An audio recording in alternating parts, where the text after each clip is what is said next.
Yo, what's good, football fam? Today we're diving deep into the wildest transfer window Liverpool have ever had. This isn't just about splashing cash. It's about a club that's been quietly stacking coins for years, ready to make a statement. We're talking Alexander Isak, record-breaking deals, and a squad that's got fans dreaming of a treble? No, scratch that. A perfect treble with 0 goals conceded. Let's unpack this galactic spending spree, break down the Isak saga, and figure out what it all means for the Reds. Picture this. You've got a mate who's always been low-key, saving up, never flaunting their cash. Then, one day, they roll up in a sleek new ride, decked out, no apologies. That's Liverpool this summer. They're not the loud, flashy, nouveau riche of football. They're the guy who's been grinding, building wealth, and now they're ready to spend big. And here's the kicker. They can do it without breaking a sweat or tripping over financial fair play rules.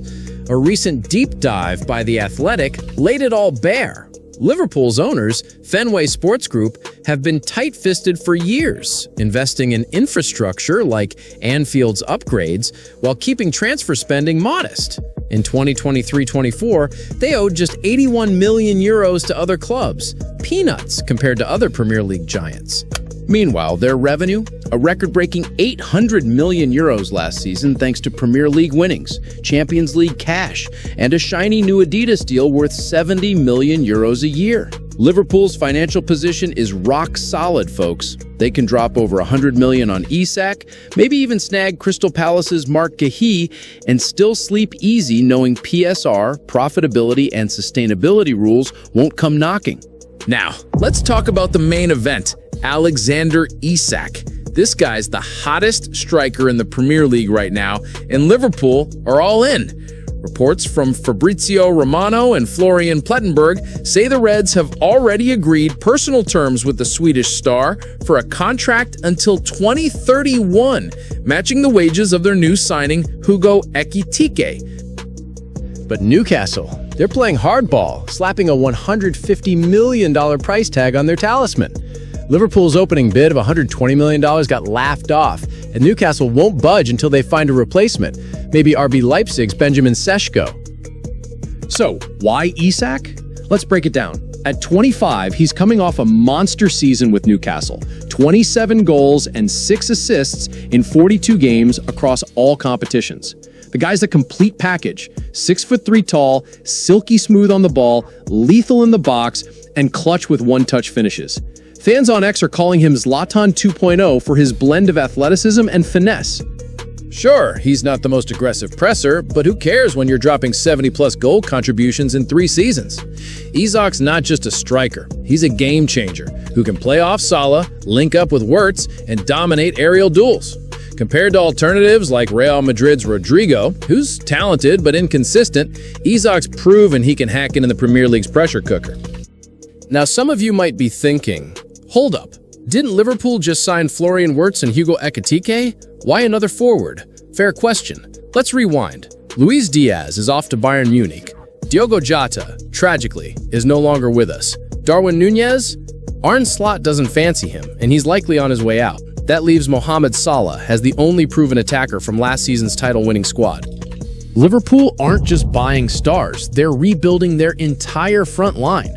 Wirtz, Ekitike, and Isak aren't direct replacements for Diaz, Jota, and Núñez, but they're versatile enough to cover multiple roles. Wirtz can drift left or play as a number 10. Ekitike's a mobile number 9. Isak? He's the spearhead who can do it all. Plus, Cody Gakpo's still around for left-wing depth, so the Reds aren't as exposed as some fans fear. But here's the catch. Fitting Salah, Wirtz, Ekitike, and Isak into one starting 11 is like solving a Rubik's Cube blindfolded. You've got 4 world-class attackers, but only 3 spots in a balanced 4-3-3. If Ekitike locks down the number 9 role, Isak might struggle for minutes, despite his €150 million price tag. And don't forget, Liverpool need to defend too. Slot's not about to play FIFA Ultimate Team with no midfield. This is the gamble. Spend big, stack talent, and hope the puzzle pieces fit. If 2 out of the 3 new attackers become long-term stars, the $300 million splurge will be worth it. If not, the pressure on Slot will be insane. Let's zoom out for a sec. Liverpool have never spent like this. Under Jurgen Klopp, they were the kings of smart buys. Think Salah for 40 million euros or Alisson for 62 million euros. Big money flops like Virgil van Dijk's 85 million euro transfer turned into bargains when they delivered trophies. But this summer, it's a whole new ballgame. The Reds have already spent over 300 million euros on Wirtz, Ekitike, and others, with Isak potentially pushing that past 450 million euros. Fans on X are losing it. Some are hyped, dreaming of a Champions League parade. Others are nervous, wondering if this is too much, too fast. One post summed it up. Liverpool's gone from Moneyball to Monopoly in one window. Klopp's probably watching Slot's bald head shine under the Anfield lights, muttering, "Why didn't I get this budget?" Meanwhile, Florentino Perez at Real Madrid's probably nodding, thinking, "Been there, done that." So, can Liverpool really afford this? Short answer, yep.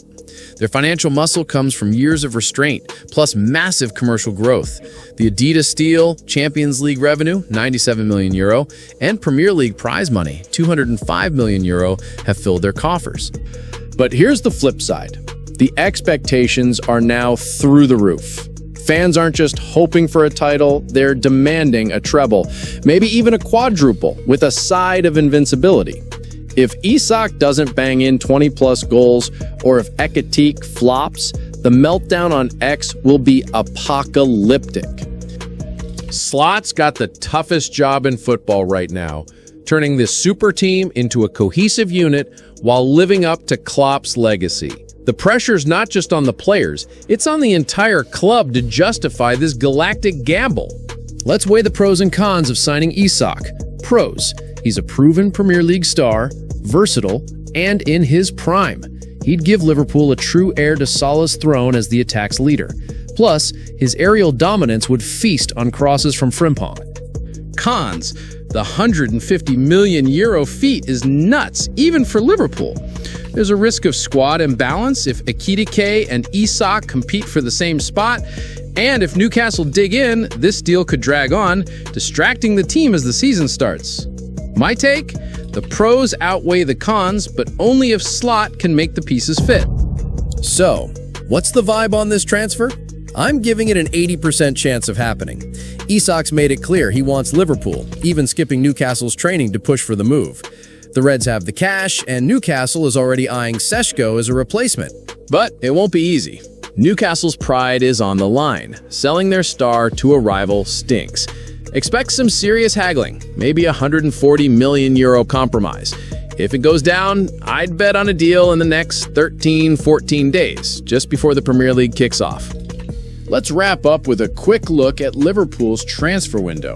They've gone from cautious spenders to market dominators, splashing over 300 million euros on Wirtz, Ekitike, Frimpong, and Kirkez. This isn't just a squad refresh, it's a revolution. Selling Diaz, offloading Nunez, and losing Jota forced their hand, but they responded with ambition. If Isak joins, this could be the strongest Liverpool attack since the Salamane-Firmino days. The question isn't whether they can win trophies, it's whether they can handle the pressure of having to win them all. What a time to be a Liverpool fan, right? Drop your thoughts in the comments. Is Isak worth the 150 million euros? Can Slot deliver the treble? And how do you rate this transfer window? Don't forget to join our channel for more football goodness and give this episode a like if you're feeling the vibe. Until next time, keep the faith and let's go Reds! YNWA!